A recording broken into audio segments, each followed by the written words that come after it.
बच्चों, मैं DS मौर्य आज एक नए वीडियो के साथ क्लास 11th के लिए टेक्स्ट बुक का ये पहला चैप्टर होगा। चैप्टर का नाम है the portrait of A lady.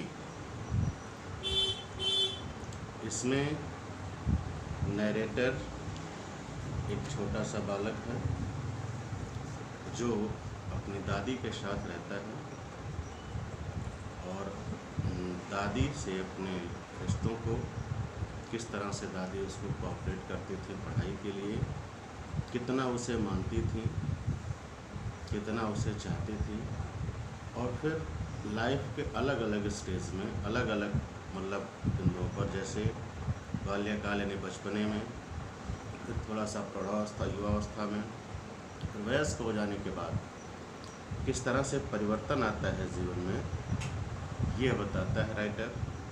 और फिर अपने दादी के जीवन की जीवन वृत्ति को एक तरह से चित्रित रूप में प्रदर्शित करते हुए व्याख्या करता है। देखिए, इसमें दिया गया है जो पहला चैप्टर है ये है,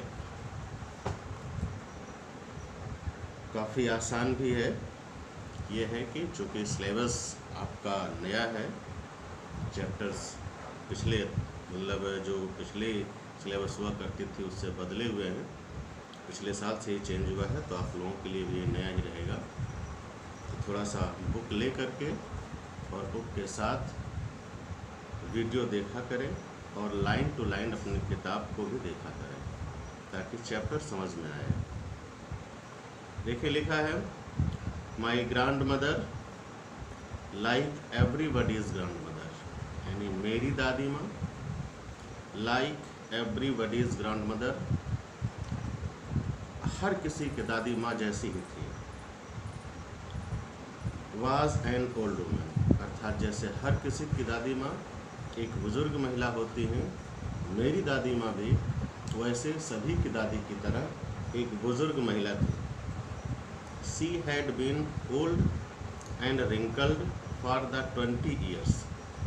कहता है शी हैड बीन ओल्ड, वो बुजुर्ग हो चुकी थी, रिंकल्ड यानी झुर्रीदार, यानी स्किन सिकुड़ उनकी गई थी, सिकुड़ सी गई थी, फॉर द 20 years, लगभग 20 साल से, that I had known to her, जब से मैंने उनको जाना था। अर्थात कहने का मतलब जब से मैंने उनको देखा था तब से उनकी बॉडी लैंग्वेज जो थी वो एक जैसी बनी रही, बुजुर्ग झुर्रीदार पिचके हुए शरीर के साथ, वो लगभग 20 सालों से एक ही जैसे कंडीशन में बनी रही। पीपुल सेड, कहता है कि लोग कहा करते थे, यानी अन्य लोग ये बताया करते थे, that she had once been young, कि वह भी कभी नौजवान थी, अर्थात वह भी कभी युवा थी, एंड प्रेटी और सुंदर थी, and had even had a husband, और उनके पास यहाँ तक कि एक पति भी थे। ये कहता है लोगों से कहते हुए मैंने सुना था, जबकि 20 सालों से मैं उनको एक ही उम्र में देख रहा हूँ, इसलिए मुझे ऐसा लगता था कि हमेशा ऐसे ही थी, लेकिन शायद ये मेरे बचपने की वजह से मेरी सोच थी। कहता है लोगों का कहना था कि वो कभी नौजवान भी थी, खूबसूरत भी थी, उनके पति भी थे, but that was hard to believe, लेकिन राइटर कहता है कि मेरे लिए उन्हें देखकर ये विश्वास करना बहुत कठिन था। That was hard to believe, अर्थात ये विश्वास करना बहुत कठिन था मेरे लिए। My grandmother's portrait, my grandfather's portrait hung above the mantelpiece in the drawing room. कहता है कि मेरे दादाजी का जो शब्द चित्र था अर्थात फोटो था, वो टंगा हुआ था। कहाँ पर? एबव द मेंटल पीस, अर्थात उस अंगीठी वाले स्थान के ऊपर जहाँ पर लोग आग जला के सेका करते थे। तो कहता है उसके ऊपर ये फोटो लगा करता था, जहाँ लोग रेस्ट रूम में यानी ड्राइंग रूम में आराम करते थे, वहाँ ये फोटो लगा हुआ था in the drawing room. He wore a big turban उनके फ़ोटो में ये देखने से लगता था कि वो एक बड़ी सी पगड़ी पहनते थे एंड लूज फिटिंग क्लोथ्स, और ढीले ढाले कपड़े पहना करते थे।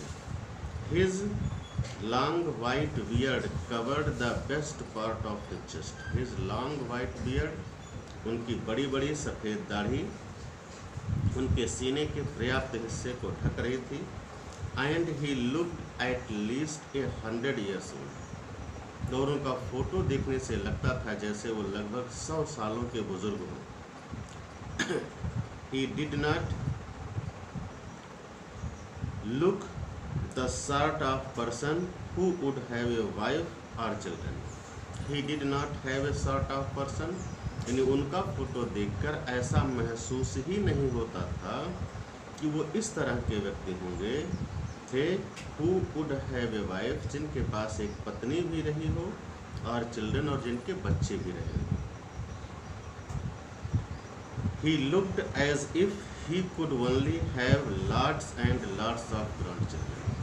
वो ऐसे दिखते थे जैसे उनके पास ढेर सारे केवल नाती पोते ही हों, अर्थात ग्रैंड चिल्ड्रन ही हों, ऐसा ही वो दिख रहे थे।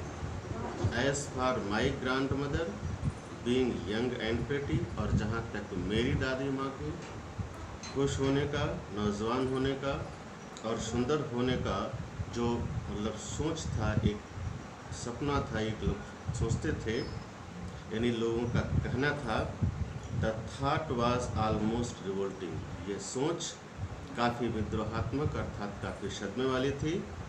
सी often told us of games she used to play as a child. वो अक्सर उन खेलों के बारे में मुझे बताया करती थी जो एक बच्चे के रूप में वो कभी खेला करते थे।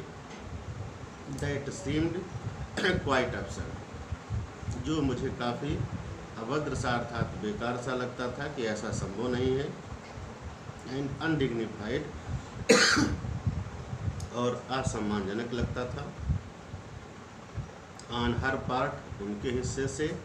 And we treated it like the fables of the prophet, और हम लोग उनकी इस बातों को ऐसे महसूस करते थे जैसे पैगंबरों के, प्रोफेट मीन्स पैगंबरों के कहानियाँ हों, यूज टू टेल अस, जो हमसे कहने के लिए बनाई जाती हैं, अर्थात केवल जैसे कि कहानियाँ हों, इसमें कोई हकीकत ना हो, हम लोग ऐसा ही मानते थे।